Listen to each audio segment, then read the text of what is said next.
नमस्कार दोस्तों, मैं डॉक्टर अमन पांडे अपने यूट्यूब चैनल डॉक्टर अमन होम्योपैथी में आप सबका हार्दिक स्वागत करती हूँ। फ्रेंड्स, आज मैं बात करने वाली हूँ फीमेल प्रॉब्लम के बारे में जिसका नाम है इंडोमेट्रियोसिस। फ्रेंड्स, इंडोमेट्रियोसिस एक बहुत ही गंभीर समस्या आजकल देखने को मिल रही है महिलाओं में, जिसकी वजह से बहुत सारी कंडीशन उनको कॉम्प्लिकेशन झेलने पड़ते हैं, बहुत सारे उनको दर्द झेलने पड़ते हैं। तो फ्रेंड्स, आज मैं पूरे वीडियो में इंडोमेट्रियोसिस के बारे में डिटेल में बात करूँगी कि इंडोमेट्रियोसिस क्या होता है, इसके कारण क्या क्या होते हैं, इसकी कौन सी कॉमन साइट होती है कि कहाँ पे ये ज़्यादा हम लोग को देखने को मिलता है, इसके सिम्टम्स के बारे में बात करूँगी, इसके कॉम्प्लिकेशन के बारे में बात करूँगी और इसकी मैकेनिज़्म के बारे में भी बात करूँगी। और साथ ही साथ फ्रेंड्स, बहुत ही इफ़ेक्टिव होम्योपैथिक ट्रीटमेंट इसमें हम लोग कौन कौन से ले सकते हैं उसके बारे में भी डिटेल में बात करूँगी।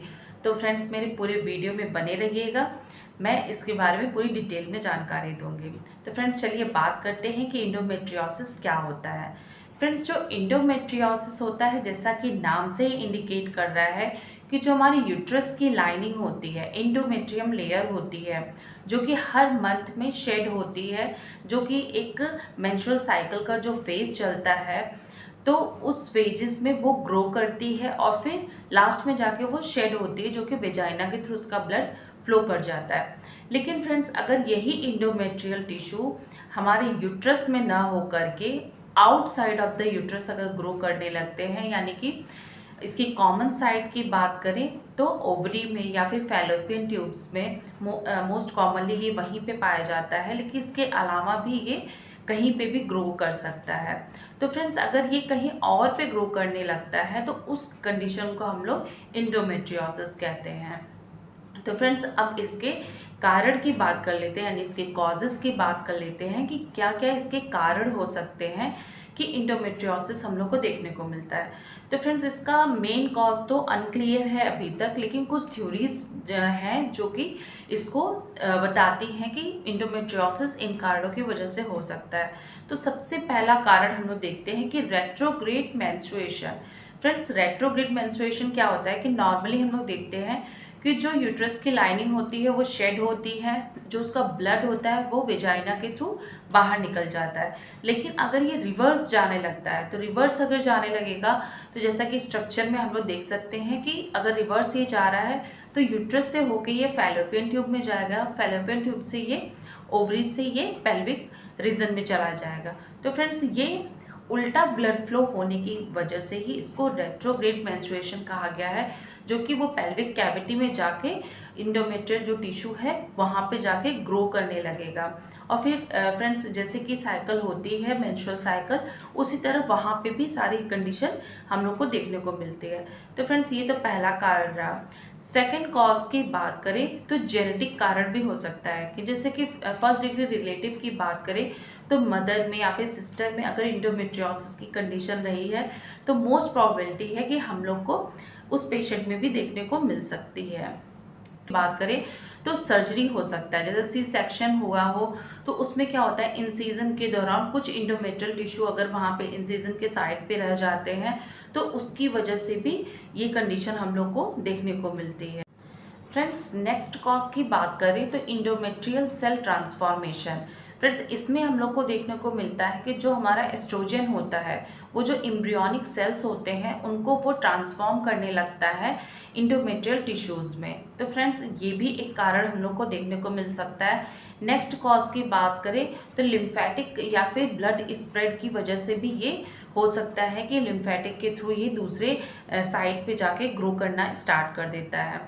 नेक्स्ट कॉज की बात करें तो वीकेंड इम्यून रिस्पॉन्स, यानी कि अगर हमारा इम्यून सिस्टम बहुत वीक है तो इंडोमेट्रियल टिश्यूज जो ग्रो कर रहे हैं अदर साइड पे, तो वो उनको डिस्ट्रॉय नहीं कर पाता है, तो ये भी एक कारण हो सकता है। तो फ्रेंड्स, ये तो कुछ इसके कारण रहे। अब इसके सिम्टम्स यानी लक्षण की बात कर लेते हैं कि इंडोमेट्रियोसिस में हम लोग को क्या क्या लक्षण देखने को मिलते हैं। तो फ्रेंड्स, सबसे पहला लक्षण हम लोग को तो यही देखने को मिलता है कि पेल्विक पेन होता है, पेशेंट को बहुत ही ज़्यादा पेन उसको झेलने को होता है। सेकेंड सिम्टम्स की बात करें तो हैवी मेंस्ट्रुअल ब्लीडिंग हम लोग को देखने को मिलती है। डिस्पैरियोनिया यानी इंटरकोर्स के दौरान उसको पेन होता है, ये कंडीशन देखने को मिलती है। साथ ही साथ फ्रेंड्स इनफर्टिलिटी की कंडीशन भी हम लोग को देखने को मिलती है। तो फ्रेंड्स ये सारे कुछ सिम्टम्स हम लोग को इंडोमेट्रियोसिस के दौरान देखने को मिलते हैं। अब फ्रेंड्स इसके मैकेनिज्म की बात कर लेते हैं कि मैकेनिज्म इसका ऐसा क्या यूट्रस में होता है कि हम लोग को ये कंडीशन देखने को मिलती है।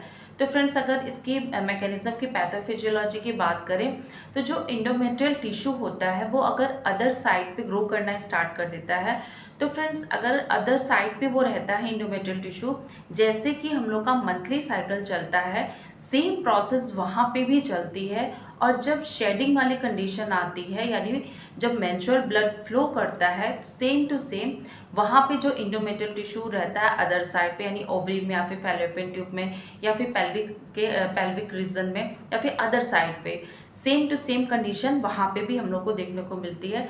लेकिन फ्रेंड्स जो इंडोमेट्रियल टिश्यूज़ होते हैं जो यूट्रस की लाइनिंग में रहते हैं वो तो ब्लड फ्लो के दौरान वेजाइना के थ्रू बाहर निकल जाते हैं, उनके लिए रास्ता रहता है निकलने का। लेकिन जो अदर साइड पे रहते हैं क्योंकि वहाँ पे ब्लड जब शेडिंग होती है तो वहाँ पे कोई रास्ता नहीं रहता उनको बाहर निकलने का, तो वहाँ पे वो इन्फ्लामेशन की स्थिति कर देते हैं। वहाँ पे बहुत ज़्यादा अधेसन वाली कंडीशन आ जाती है। अधेसन मीन्स जो ऑर्गन्स रहते हैं वो आपस में चिपकना शुरू हो जाते हैं। या फिर ओवरीज में हम लोग देखें तो जो ब्लड होता है बहुत ज़्यादा दिनों तक इकट्ठे होने की वजह से ब्राउनिश कलर में हम लोग को शो होने लगता है, जिसकी वजह से वो चॉकलेट सिस्ट बना लेता है। तो फ्रेंड्स ये सारी मैकेनिज्म हम लोग को देखने को मिलती हैं इंडोमेट्रियोसिस में। तो फ्रेंड्स ये तो इसकी मैकेनिज्म। अब फ्रेंड्स इसकी कॉम्प्लिकेशन की बात करें तो सबसे पहला कॉम्प्लिकेशन हम लोग को इनफर्टिलिटी का केस देखने को मिलता है, जिसमें फ्रेंड्स जो फैलोपियन ट्यूब होती हैं वो अधेशन हो जाती है यानी आपस में चिपक जाती है, जिसकी वजह से ओवुलेशन अफेक्ट होता है। ओवरीज में चॉकलेट सिस्ट की वजह से बहुत ज़्यादा ओवुलेशन अफेक्ट हो जाता है, जिसकी वजह से ओवुलेशन प्रॉपर नहीं हो पाता है। फैलोपियन ट्यूब का अधेशन होने की वजह से, चिपकने की वजह से वहाँ पे फर्टिलाइजेशन नहीं हो पाता है। तो फ्रेंड्स ये सारी कंडीशन हम लोग को मोस्टली देखने को मिलता है। सेकेंड कॉम्प्लिकेशन की बात करें तो इसमें बॉवल डिसफंक्शन देखने को मिलता है, यूरिनेशन में प्रॉब्लम देखने को मिलती है इन सब की कंडीशन में इंडोमेट्रियोसिस के केस में। फ्रेंड्स थर्ड कॉम्प्लिकेशन की बात करें तो क्रोनिक पेल्विक पेन हम लोग को देखने को मिलता है।